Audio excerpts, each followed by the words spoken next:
दिग्वासा channel प्रस्तुत करता है समय सार वाचना।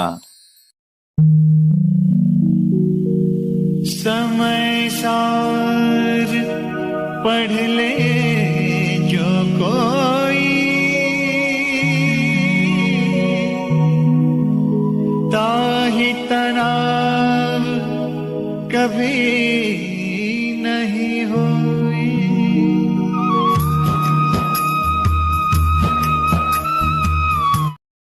भगवान की परम पूज्य आचार्य भगवान श्री कुंद कुंद स्वामी मुनि महाराज की, परम पूज्य आचार्य भगवान श्री अमृतन स्वामी मुनि महाराज की, परम पूज्य आचार्य भगवान श्री जयसेन स्वामी मुनि महाराज की, परम पूज्य चारित्र चक्रवर्ती आचार्य भगवान श्री शांत सागर जी मुनि महाराज की, परम पूज्य सिद्धांत चक्रवर्ती आचार्य गुरुदेव श्री विद्यानंद जी मुनि महाराज की, विश्व कल्याणकारक अहिंसा प्रदान श्रीमद विश्व धर्म की,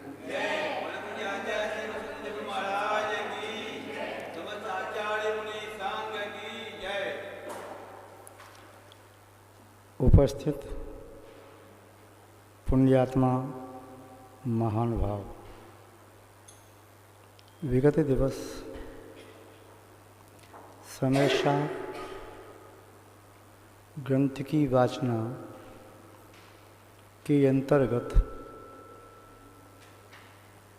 आचार्य महोदय कुंद कुंद स्वामी के संबंध में आवश्यक जानकारी प्राप्त की। आचार्य भगवान कुंद कुंद स्वामी जिन शासन की निर्मल और अक्षुण्ण परंपरा के एक महान आचार्य रहे, चतुर्वेद संघ के संचालक कहा जाता है। उनके संघ में लगभग 700 मुनि महाराज थे। संभव है इससे ज़्यादा आर्यकाएँ थीं। सावक साविका भी सहस्रों की संख्या में रहे होंगे। आचार्य भगवान कुंद कुंद स्वामी के 5 नामों के संबंध में कल देखा। कुंद कुंद आचार्य, वक्र ग्रीवाचार्य, ईलाचार्य, गिरधपिक्ष आचार्य और पद्म नंदी आचार्य। आचार्य कुंद कुंद स्वामी का सत साहित्य प्रामाणिक, सरल, सहज एवं बोधगम्य है। आचार्य कुंद कुंद स्वामी के ग्रंथों में आध्यात्मिक विषय की प्रधानता है, किंतु इसका आशय ऐसा कदापि नहीं है कि आचार्य कुंद कुंद स्वामी की लेखनी से सिद्धांत व आगम निश्चित नहीं हुआ हो। आचार्य भगवान कुंद कुंद स्वामी की अमर कृति समय पाहुड़, जो केवल जैन समुदाय तक सीमित नहीं है, जो केवल भारतवर्ष तक सीमित नहीं है, समय सार ग्रंथ का अध्ययन अध्यापन भारत के बाहर जर्मनी, जापान, अमेरिका, इंग्लैंड इत्यादि स्थानों पर भी किया जाता है। जो व्यक्ति आत्मा के वैभव को प्राप्त करना चाहते हैं, आध्यात्म विद्या का रसास्वादन करना चाहते हैं, उनके लिए आचार्य भगवान कुंद कुंद स्वामी द्वारा विरचित समय प्रावृत पगडंडी की तरह से सहज गमन करने की योग्य है। व्यक्ति अपनी आत्मा की निधि को प्राप्त करने में समर्थ होता है। प्रारंभ में ही आचार्य महोदय के द्वारा निबद्ध मंगलाचरण के अर्थ को देखते हैं, क्योंकि आर्य पुरुषों की परंपरा रही है। जब भी कोई कार्य प्रारंभ किया जाता है तो सर्वप्रथम मंगल निबद्ध व अनिबद्ध रूप में नियम से किया ही जाता है। मंगल शब्द का अर्थ है जो पापों को गलाए और उत्कृष्ट सुख को प्रदान करे। मंगल शब्द दो शब्दों से बना है।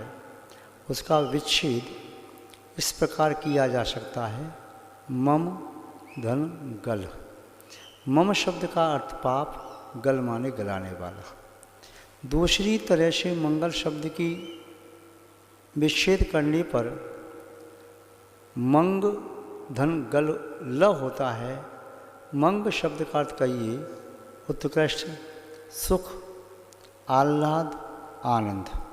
ल अक्षर का अर्थ कहिए लाने वाला।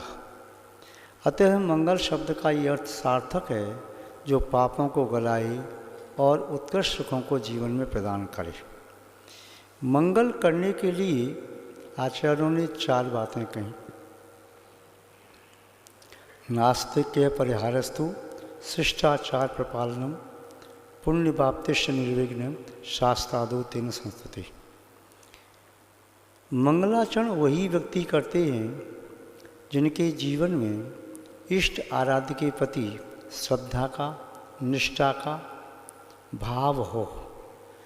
जो श्रद्धावान नहीं होते, निष्ठावान नहीं होते, जो अपने ध्येय के प्रति, लक्ष्य के प्रति समर्पित नहीं होते, जो सम्यक दृष्टि नहीं होते, जिन्हें अपने आत्महित के प्रति रुचि नहीं है, आत्मस्वरूप का भान नहीं है, प्रतीति नहीं है, वे मंगलाचरण नहीं करते। मंगलाचरण करने वाला व्यक्ति यह सिद्ध कर देता है उसके जीवन में नास्तिकपना नहीं, आस्तिकपना है। किन्हीं भी मंगल कार्य को प्रदान करते समय प्रथम मांगलिक क्रिया आप लोग करते हैं स्वास्तिक बना करके। स्वास्तिक शब्द का अर्थ है अपने अस्तित्व का बोध करने वाला। स्व कहिए तो आत्मा, अस्ति कहिए तो जिसकी उपस्थिति है, क कहिए तो उसका कर्ता। अपनी आत्मा के अस्तित्व को जानने वाला, उसका कर्ता, वह स्वास्तिक का सही अर्थ भाव समझने में, प्रयोजन को सिद्ध करने में समर्थ होता है। तो मंगलाचरण करने से यह सिद्ध हो गया वह व्यक्ति नास्तिक नहीं है।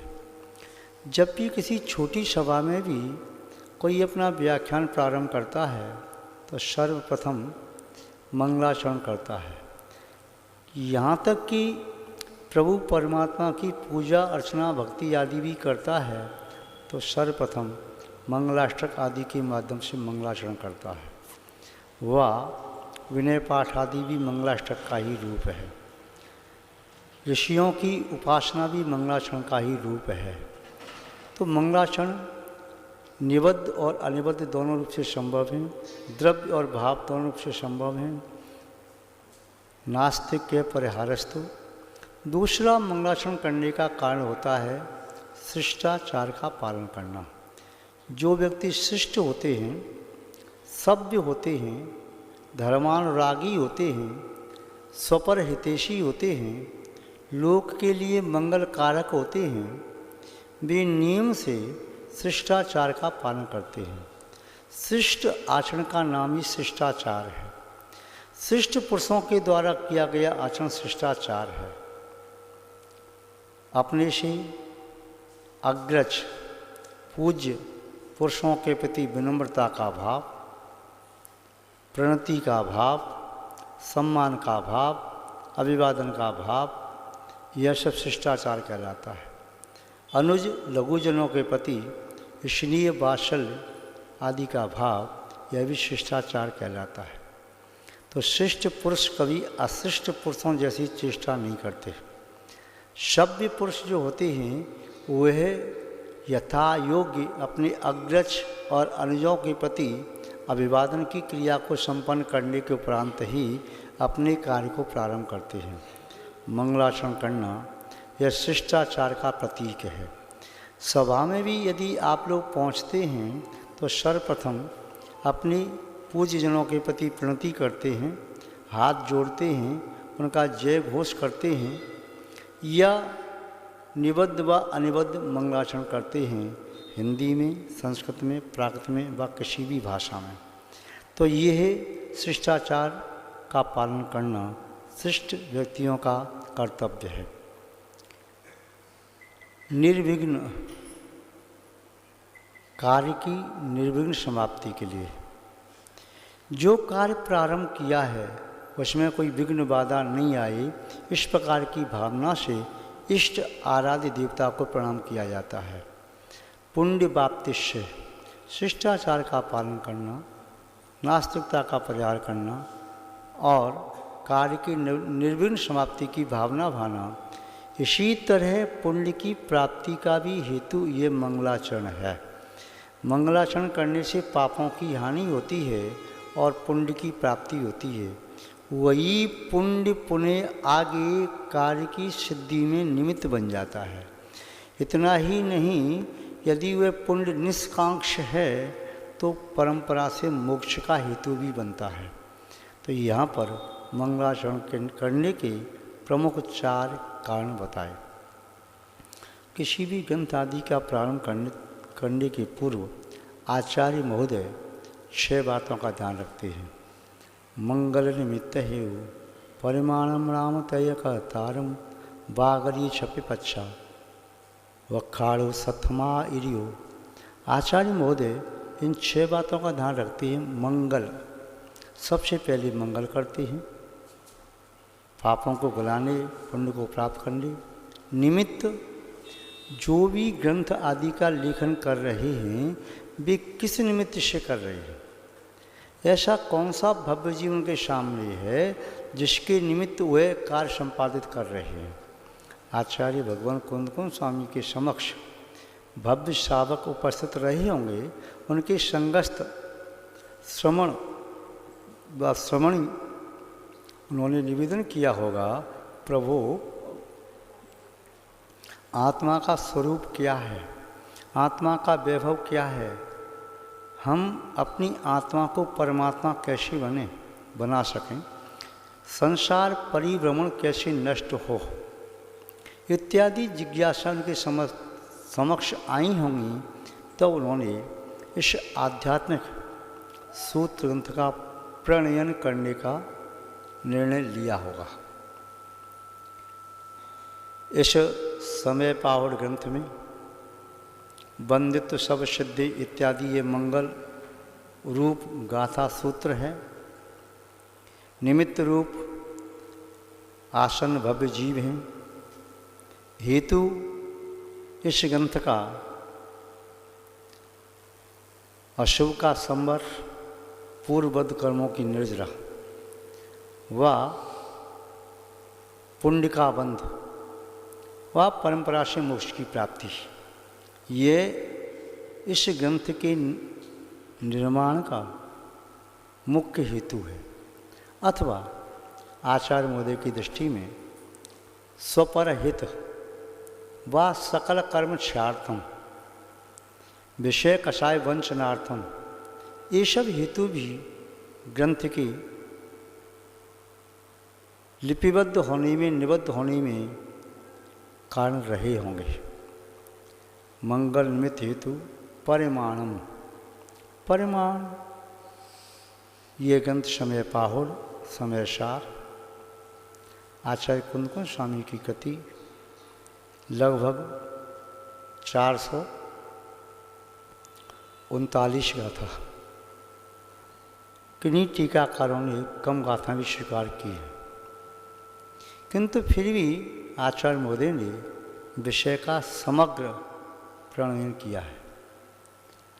नाम, इस ग्रंथ का नाम स्वतः सिद्ध है, समय पाहुड़ व समय सार। आत्मा के लिए दिव्य उपहार है, अलौकिक उपहार है यह समय प्रावृत। परिमाणम नाम तहे कर्तारम, इस ग्रंथ के कर्ता मूलतः सर्वज्ञ देव हैं, चाहे वे सर्वज्ञ तीर्थंकर या सामान्य केवली हों। उन्होंने प्रणयन किया, उसके उपरांत गद्दर परमेष्ठी आदि ने उनकी दिव्यध्वनि को ग्रहण कर द्वादशांग की रचना की। पुनः सुतकेवली आदि अंगांश व अंग के धारक आचार्यों ने इन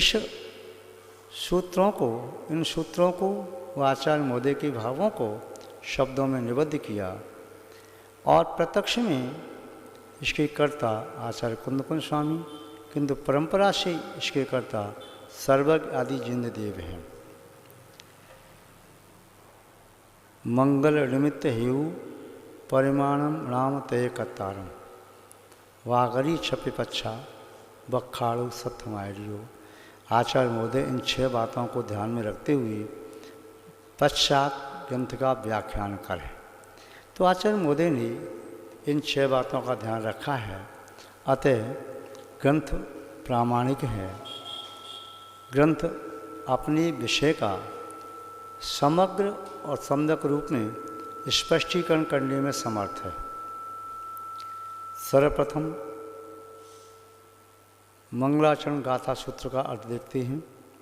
आचार्य महोदय सिद्धों को नमस्कार करके अपने कार्य को प्रारंभ कर रहे हैं। आध्यात्मिक ग्रंथों का उद्देश्य सिद्धत्व की प्राप्ति होता है। जिस अवस्था को प्राप्त करना चाहते हैं उस अवस्था को प्राप्त किए हुए उन भव्य आत्माओं को, उन शुद्ध परमात्माओं को, सिद्धों को स्मरण करना, प्रणाम करना ये आवश्यक है। व्यक्ति का जो उद्देश्य होता है उस उद्देश्य को पहले सामने रख के तब वहाँ तक पहुँच सकता है। यदि उद्देश्य कुछ और है और सामने कुछ और रख के अर्ध मार्ग की मंजिल को रखे तो आगे तक नहीं पहुँच पाएगा। इसलिए आध्यात्मिक ग्रंथों में जब भी मंगल स्मरण किया जाता है, मंगल स्वरूप इष्ट आराध का स्मरण किया जाता है, तो सर्वप्रथम सिद्धों का स्मरण ही किया जाता है। वे पूर्ण शुद्ध हैं। उन्होंने अपनी नियति प्रकृति अंतिम दशा को प्राप्त किया, कर्मों से रहित हो गई। उसी दशा को प्राप्त करने के लिए सिद्धों को सर्वप्रथम प्रणाम किया गया। आचार्य महोदय भी उन्हीं सिद्धों को प्रणाम करके अपनी बात को आगे बढ़ाना चाहते हैं। अरिहंत भगवान अभी नो संसारी हैं, वे कथनचित संसारी भी हैं। उन्होंने 4 घातिया कर्मों को नष्ट किया है, सर्व कर्मों को नहीं। वे जीवन मुक्त हैं किंतु अभी भी सशरीरी हैं। अतः सशरीरी रहना हमारी शुद्ध दशा नहीं है, ये अर्ध शुद्ध दशा कही जा सकती है। परम औदारिक शरीर से सहित हैं वे अनंत भगवान।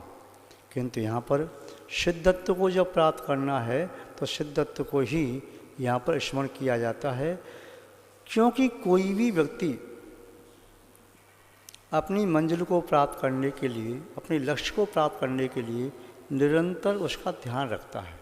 यदि उसका लक्ष्य उसके उपयोग से तिरोहित हो जाए, लुप्त हो जाए, तो संभव मार्ग भटक सकता है।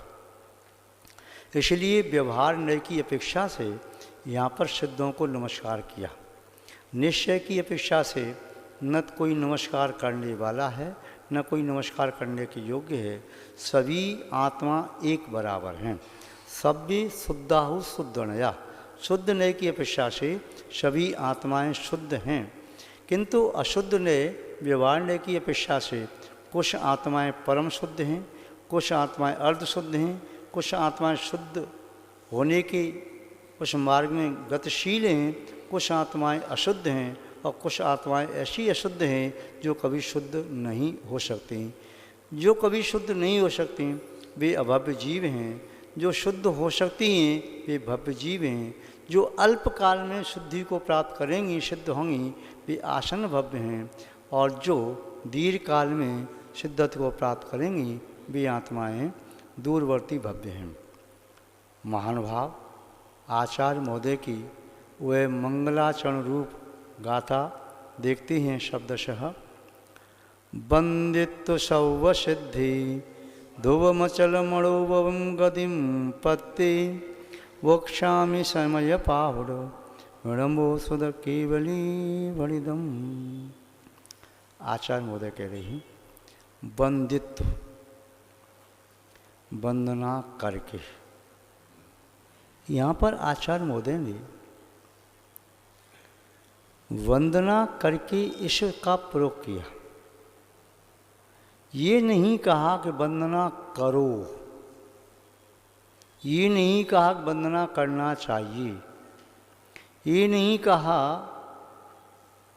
मोक्षगामी जी वंदना करता है, जो वंदना करेगा वह मोक्ष को प्राप्त करेगा। आपे तो स्वयं सबसे पहले वंदना शब्द का प्रयोग किया। मैं वंदना करता हूँ और वंदना करने के उपरांत मैं द्वितीय क्रिया को प्रारंभ करूँगा। क्यों? वंदना करने के पहले उस प्रमुख क्रिया को प्रारंभ क्यों नहीं कर रहे? उनका ऐसा मानना है यदि मैं वंदना किए बिना अपनी मुख्य क्रिया को प्रारंभ कर दूंगा तो मुख्य क्रिया को संपन्न नहीं कर पाऊंगा। जैसे आप इंग्लिश में कोई सेंटेंस बनाते हैं तो मेन वर्ब होती है कि हेल्पिंग वर्ब होती है। हेल्पिंग वर्ब के बिना मेन वर्ब का कोई औचित्य नहीं होता, इसलिए उसका महत्व पहले है, इसलिए मेन वर्ब के पहले हेल्पिंग वर्ब लगाते हैं। यहाँ पर भी मुख्य क्रिया है सिद्धत्व को प्राप्त करना, किंतु सिद्धत्व को प्राप्त करने के लिए सहायक क्रिया के रूप में है वंदना। वंदना किए बिना सिद्धत्व की अवस्था प्राप्त नहीं हो सकती, इसलिए आचार्य महोदय ने वंदना शब्द को पहले लिया। सबसे पहले उन्होंने अपने मनोभावों को वंदना रूप परिणत किया, उसके उपरांत वचनों से भी वंदना शब्द का प्रयोग किया, उसके उपरांत उन्होंने शरीर की क्रिया के माध्यम से भी वंदना की स्थिति को स्वीकार किया। लक्ष्य किसकी वंदना करना है? वंदना करना उतना महत्वपूर्ण नहीं है जितना महत्वपूर्ण है वंदनीय की खोज कर लेना। वंदनीय कौन है? यदि हमने वंदनीय को समझ लिया तो हम भी वंदनीय बन सकते हैं, क्योंकि वंदना तो संभव दृष्टि भी करता है, मिथ्या दृष्टि भी करता है। मिथ्या दृष्टि मिथ्या आयतनों की वंदना करता है, को देव, को शास्त्र, को गुरु, को धर्म, किंतु उसकी वंदना का फल संसार परिभ्रमण है, संसार संवर्धन है। संभव दृष्टि वंदना करता है परमार्थ भूत देव शास्त्र गुरु की जिन धर्म की। योगी वंदना करता है शुद्ध स्वरूप को प्राप्त हुई सिद्ध परमेष्ठी की, वह शुद्ध स्वरूप को प्राप्त करने में संलग्न आचार्य उपाध्याय साधु अरहंतों की, जिन धर्म जिन वाणी की। उपासक है वह वंदना करता है साकार रूप अनंत भगवान की, जिन वाणी की और मोक्ष मार्ग पर चलने वाले निरंत गुरुओं की। इनके मार्ग का अनुसरण करने वाले जो भी त्यागीवती हैं, आरिका माता जी, ऐलक जी, छुलक जी, शुल्का माता जी व त्यागीवती पद्माधारी, वह सब भी प्रशंसा वंदना अवंदना के यथायोग्य पात्र होते हैं। आचार्य महोदय ने वंदित्व शब्द कहकर के ये सिद्ध कर दिया कि चित्त में अहंकार नहीं है। जब चित्त में अहंकार होता है तो वंदना करने का भाव प्रकट नहीं होता। चित्त में अहंकार होता है तो स्वयं ही अपने आप को सबसे बड़ा मानता है, कोई दूसरा उसे बड़ा दिखाई देता नहीं। जब तक अहंकार होता है तब तक जीवन में अंधकार रहता है, ज्ञान का प्रकाश नहीं होता। वंदना करने का जिसका भाव है उसके जीवन में स्वयं वंदनीय बनने की पात्रता है, इसलिए वंदना करने के लिए तत्पर हुआ है। वह मन से वचन से काय से नम्रीभूत हो रहा है। जो वृक्ष फलों से सहित होता है वही वृक्ष झुकता है, फलों से रहित वृक्ष ठूंठ होता है। पत्र पुष्प से रहित वृक्ष सूखा ठूंठ है, वह आज नहीं तो कल अलग कर दिया जाएगा। तो जिसके चित्त में अहंकार है, अहंकार उस जीव को स्वतः ही अधोगति में ले जाता है, ऊर्ध्व गति में नहीं जाने देता। अहंकार का भार इतना अधिक भार है, उस भार को आत्मा सहन नहीं कर सकती, उस भार से दब करके निस्संदेह नीचे चली जाती है। जैसे किसी लकड़ी की नाव में बहुत सारे पत्थर या लोहा भर दिया जाए तो नाव भी डूब जाती है। लोहे की गोली पानी में डूब जाती है और उसे पीट करके चद्दर बना दी जाए तो तैरती चली जाती है। अहंकार का भाव लोहे से भी ज़्यादा है। जिस आत्मा में अहंकार का भाव आ जाए उस आत्मा को भव सागर में डूबने से कोई बचा नहीं सकता। और जिसकी आत्मा में से अहंकार का भाव चला गया, यानी अंधकार चला गया, ज्ञान का प्रकाश हो गया, तो विनम्रता आ गई। और विनम्रता जहाँ पर है, जहाँ पर समर्पण है, जहाँ पर निष्ठा का भाव है, भक्ति स्तुति का भाव है, वहाँ पर निस्संदेह वंदना चलती रहती है। अविरल रूप से, अनवर्त रूप से चलती रहती है। चाहे दिन हो या रात, बुद्धिपूर्वक व अबुद्धिपूर्वक संस्कार वशात वंदना होती रहती है।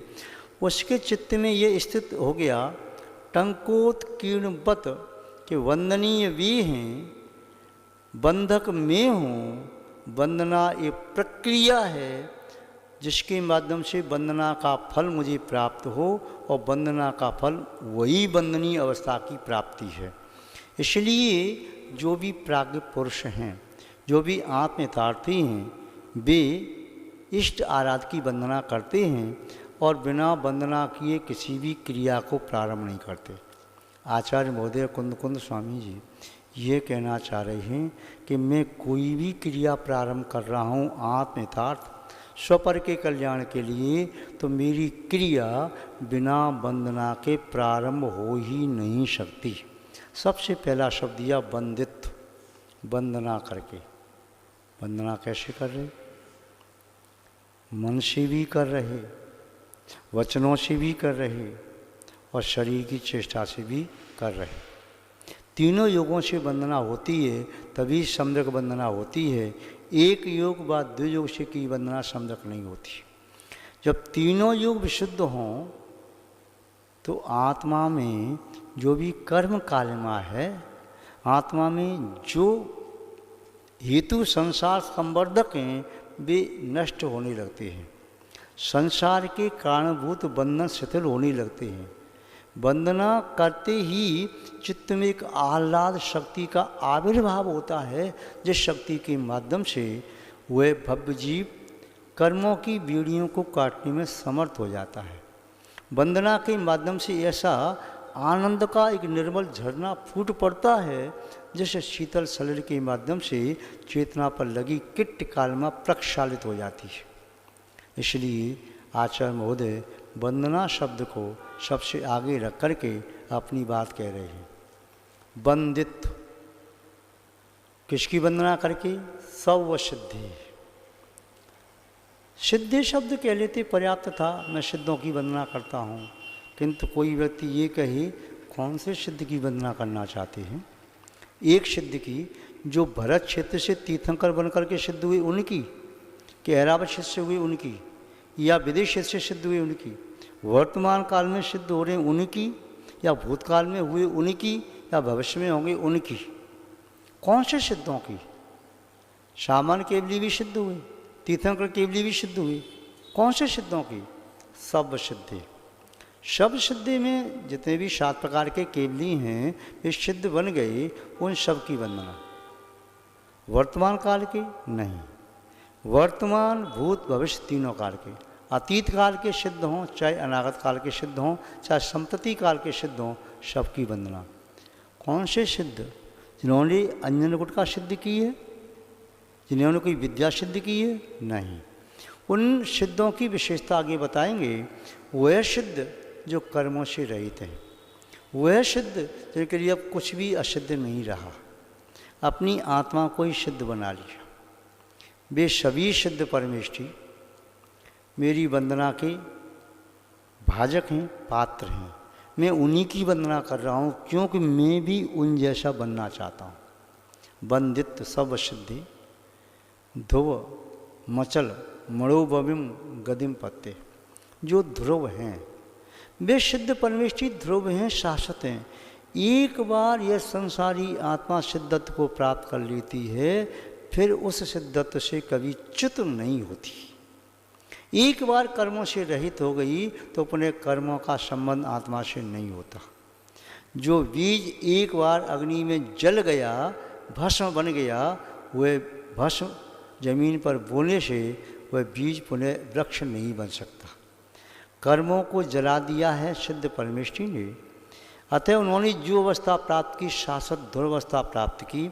आप लोग पूजन करते हैं और अक्षत चढ़ाते समय कहते हैं अक्षय पद प्राप्त ही, अक्षतान न पामती स्व। अक्षय पद की प्राप्ति के लिए सिद्ध पद एक ऐसा पद है, अक्षय पद है, वह कभी क्षय को प्राप्त नहीं होता। अनंत पद भी छूट जाता है, आचार्य पद है, साधु का पद भी छूटता है, लेकिन सिद्ध का पद कभी छूटता नहीं। सिद्ध का पद तो अभूतपूर्व है, कोई ऐसा नहीं कह सकते कि ये भूतपूर्व सिद्ध हैं। एक बार सिद्ध हुए तो वे अभूतपूर्व ही रहेंगे, कभी उस पद से नीचे आ ही नहीं सकते। इसलिए उनका पद क्या है? ध्रुव है, शाश्वत है, किसी भी प्रकार से किसी भी काल में उसमें कभी विकृति नहीं आती। तीनों लोकों में प्रलय उत्पन्न करने वाला यदि कोई कार्य हो जाए तब भी सिद्धों के स्वभाव में विकृति नहीं आती। बंदित्व सब सिद्धि ध्रुव मचल, ध्रुवम अचलम। वे सिद्ध प्रविष्टि अचल हैं, चलायमान नहीं है। आप कहीं सिद्ध लोक आकृति से कभी नीचे आ जाएं देखने के लिए क्या चल रहा है नरक में, क्या चल रहा है मध्यलोक में, क्या चल रहा है अन्य द्वीपों में, समुद्रों में, नहीं, चलायमान नहीं। एक बार तनुबात पले में लोकाकृति में जाकर स्थित हुए तो बस वहाँ से फिर कहीं भी चलायमान नहीं होते। वे अचल हैं, उनकी आत्मा का प्रदेश एक भी कहीं इधर उधर नहीं होता। एक सिद्ध में सिद्ध अनंत जान, अपनी अपनी सत्ता प्रमाण। एक सिद्ध आत्मा में अनंत सिद्ध आत्मा विद्यमान है, किंतु सभी सिद्धों की सत्ता अपनी अपनी स्वतंत्र है। एक सिद्ध की आत्मा के प्रदेश दूसरे की सिद्ध की आत्मा में मिक्स नहीं होते, सब अपनी अलग अलग है, अचल हैं। द्वितीय अर्थ यहाँ का निकाला है अमलम। वे सिद्ध परमेष्ठी अमल हैं, मल से रहित हैं। कर्म ही सबसे बड़ा मल है आत्मा का। बाह्य मल तो बहुत सारे शरीर के जैसे मल होते हैं, आँखों का मल, कान का मल, नासिका का मल, मुख का मल और मूत्र पुरुष आदि ये मल हैं, या श्वेत पसीना आदि मल हैं, या केश नख आदि मल हैं, ये शरीर के मल हैं।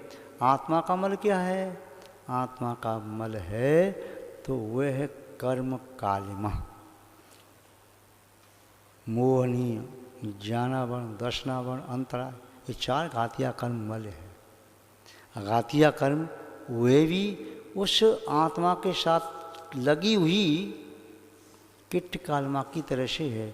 किसी बर्तन से उसकी किट्ट कालमा छुटा दो, धो के साफ कर दो, फिर भी किट्ट कालमा के साथ वह बर्तन रहा है तो उसकी सहज चमक उत्पन्न नहीं होती। उसे तपा करके, रगड़ करके, घिस करके उसे चमकाया जाता है। चार घातिया कर्मों को नष्ट कर दिया, किट्ट कालमा माना कि नष्ट हो गई, फिर भी सहज चमक, द्युति, कांति उसमें प्रकट नहीं हुई। इसलिए चार घातिया कर्मों को भी रगड़ करके नष्ट करना है, जिससे आत्मा की सहज स्वाभाविक वह कांति प्रकट हो जाए।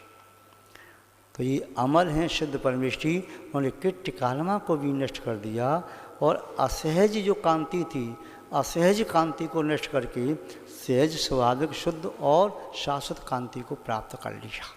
अमलम बंदित्व सब सिद्धि ध्रुव मचल मणोवम गदिम पत्ते। और वे सिद्ध परमेष्ठी कैसे हैं? अनुपम हैं और अनुपम गति को प्राप्त हैं। जिसने अनुपम गति को प्राप्त किया है वह निस्संदेह अनुपम ही होगा, और जो अनुपम है वह नियम से अनुपम गति को ही प्राप्त करेगा। विशेषता को प्राप्त करता है, और जिसने विशेषता प्राप्त की है वह अपने आप में विशेष ही है। विशेष सामान्य मार्ग नहीं चलता और सामान्य विशेष मार्ग को प्राप्त नहीं कर पाता। इसलिए यहाँ का अणुभवम गदिम पत्ते अनुपम है, अनुपम गति को प्राप्त कर लिया है, क्योंकि सिद्ध गति की उपमा अन्य किसी गति से नहीं दी जा सकती। गति अनुपम है, सिद्धों की उपमा किसी से नहीं दी जा सकती, सिद्ध भी अनुपम है, अतः वे स्वयं अनुपम हैं और अनुपम गति को प्राप्त हैं। उपमाएं दी जाती हैं लघु को बड़े की, बिंदु को सिंधु की, राई को पर्वत की, कांच खंड को हीरे की, टिमटिमाते दीपक को सूरज की। ये उपमाएं दी जाती हैं। किसी सामान्य नारी के आनंद को चंद्र की उपमा दी जाती है, सामान्य पुष्प को कमल पुष्प की उपमा दी जाती है, रंक या अल्प धन वाले व्यक्ति को एक चक्रवर्ती आदि की उपमा दी जा सकती है, सामान्य देव को सौदंड की उपमा दी जा सकती है। तो उपमा हमेशा छोटे को बड़े की दी जाती है, बड़े को कोई उपमा नहीं दी जा सकती। आकाश निरुपम है, उपमा से रहित है। आत्मा अनुपम है, उपमा से रहित है। अन्य पौधे बड़ी बड़ी वस्तुएं जो हैं उपमा से रहित हैं। सिद्ध परमेष्ठी उपमा से रहित हैं। कदाचित अनंतों को कह सकते हैं वे अनंत ऐसे प्रतिभाषित हो रहे थे सिद्धों की तरह से, किंतु सिद्धों को क्या उपमा देंगे। आचार्य परमेश्वर उपमा दे सकते हैं, ऐसे लग रहे तीर्थंकर की तरह से। उपाध्याय को उपमा दे सकते शुद्ध केवली जैसे लग रहे थे, सर्वज्ञ जैसे लग रहे थे। साधु को कह सकते हो एक अयोग केवली जैसे लग रहे थे।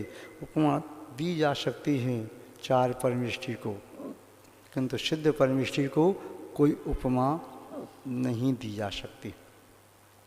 अनुपम गति भी इसलिए है, अन्य चार गतियाँ जो जीव की हैं वह उनमें जाता है फिर लौट के आता है, किंतु सिद्ध गति में जाता ही जाता है, लौट करके नहीं आता, अतः सिद्ध गति अनुपम है। अड़ोबम गदिम पत्ते बोध शामी समय पाहुर। तो सिद्धों का विशेषण बता के ऐसे सिद्ध जो अनुपम गति को प्राप्त हैं, ध्रुव हैं, अचल हैं, अमल हैं, ऐसे समग्र सिद्धों को मैं वंदना करके नमस्कार करके बोध शामी कहूँगा। क्या कहूँगा? समय पाहुर, समय प्रावर्त को कहूँगा, समय के सार को कहूँगा, सारांश को कहूँगा, धर्म का सारांश आत्मा के वैभव को प्राप्त करने का मार्ग कहूँगा, आत्म महल की ताले को खोलने की कुंजी आपको प्रदान करूँगा। वे जब तक आपको प्राप्त नहीं होगी तब तक आत्म वैभव के महल के चक्कर तो काट सकते हैं, किंतु आत्म भवन में प्रवेश नहीं पा सकते। अतः उसकी जो कुंजिका है वह कुंजिका शब्दों के माध्यम से आचार्य महाराज कह रही है मैं कहूँगा। वो शामी समय पाहुर मेड़मो सुध केवली वर्णम। समय पाहुरम इड़ इड़म, इस समय पाहुर को मैं कहूँगा। किसके लिए कहूँगा? ओ भव्यों के लिए कहूँगा, अभव्यों के लिए नहीं कहूँगा। भव्यों को ही उपदेश दिया जाता है, अभव्यों को नहीं। कुंभकार चिकनी मिट्टी पर पुरुषार्थ करके घट बनाता है, बालू पर परिश्रम नहीं करता, करे तो मूर्ख कहलाए। ऐसे ही उपदेश भव्यों के लिए होता है, अभव्यों के लिए नहीं होता। जो अभव्यों को उपदेश दे वह मूर्ख ही सिद्ध होगा। अतः तत्व का उपदेश, द्रव्य का उपदेश, पदार्थों का उपदेश या पंचास्ती काय का उपदेश, ये सब है भव्यों के लिए है, क्योंकि भव्य उस उपदेश को आत्मसात करके अपनी परम चरम और अवस्था को, नियति को, प्रगति को प्राप्त कर सकता है। इड़मो शुद्ध केवली वरदम, और सुत केवली ने जैसा कहा, गमक गुरु भद्रभाव स्वामी ने जैसा कहा, वैसा मैं कहूँगा। अपनी तरफ से नहीं कहूँगा, जैसा सर्वज्ञ देव ने कहा, सुत केवलियों ने कहा, वैसे मैं कहूँगा। अथवा शुद्ध केवली वृदम, केवली भगवंतों ने सुत ज्ञान में शास्त्रों में जैसा कहा है आत्मा का स्वरूप, समय का सार, मैं उन केवलियों की वाणी को शास्त्रों में से पढ़ करके गुरुमुख से सुन करके आपके सामने प्रस्तुत करता हूँ। इस प्रकार की प्रतिज्ञा आचार्य भगवान कुंद स्वामी जी ने यहाँ पर की। अपनी प्रतिज्ञा के अनुरूप, अपने संकल्प के अनुरूप वे यहाँ पर क्रमशः एक एक गाथा सूत्र को कहते जाएंगे। जैसे माना कि ऊपरी छत पर जाने के लिए एक एक सीढ़ी पर पैर रखते चले जाएं, मंगलाचरण, सीढ़ी के सन्मुख खड़े हो जाना है और पहली सीढ़ी पर पैर रखना है। मंगलाचरण के बिना यही नहीं मालूम सीढ़ी कहाँ है ऊपर भवन जाने के लिए। तो मंगलाचरण के साथ संकल्प लिया, ये सीढ़ी मिल गई, एक एक सोपान में बताता जाऊंगा, आप चढ़ते जाना और आत्मा के वैभव को जो सिद्धों ने प्राप्त किया है उसे आप भी प्राप्त करो और प्राप्त करके आप भी 3 लोक के सम्राट बनो, संसार के परिवहन से मुक्त हो जाओ। ये आचार्य महाराज की सभी भव्य जीवों के प्रति प्रशस्त भावना है और ये भावना हम और जानने का समझने का प्रयास करेंगे। आज बस इतना ही पर्याप्त है।